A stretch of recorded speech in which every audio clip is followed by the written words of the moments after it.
God uses all. Jonah disobeyed God's command and fled in a ship, but God who brings out of the eater came something to eat, and out of the strong came something sweet. Judge 14:14. God who is able to turn evil into good was also able to make use of Jonah's disobedience. If it was through Jonah's obedience that the people of Nineveh were to be saved, it was through his disobedience that the mariners would be saved. NG to the Lord, whom the Lord loved and sought to save. They were Gentiles like the people of Nineveh, and were likewise in need of salvation. Let their salvation be through Jonah's disobedience. Jonah was an instrument in the hand of the Lord by which he conquered, with its obedience and with its disobedience. It was as though the Lord said to Jonah, "Do you think, Jonah, that you have fled from me?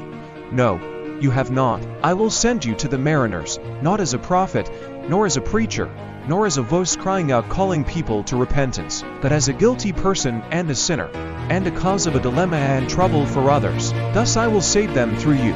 In this way you will be a blessing when I send you, and a blessing when you flee. You will be a blessing to the people of Nineveh, then they dread you as a prophet, and a blessing to the mariners, when you are cast out into the sea as a guilty person.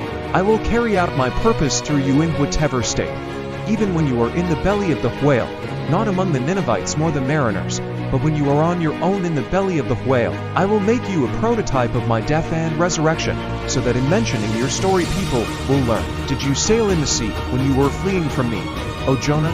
Then you entered also in the domain of my will. Because I own the sea as I own the earth. Both are the work of my hand. Indeed God is beneficent. He can perform good out of everything. He could make use of Pilate's cowardice and Judas' betrayal in the act of salvation.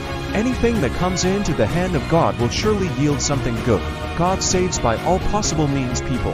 And as the apostle said, all things work together for good to those who love God. Rom 8:28. Therefore, my brother, try to benefit from all the incidents and tribulations that encounter you. Benefit from a friend's infidelity and from a son's disobedience, from illness and from health. Emulate God who out of the strong brings something sweet. We also notice in the book of Jonah that, in the same way God used Jonah's rebellious attitude and disobedience in performing his will, he also used irrational creatures who were more obedient than the prophet.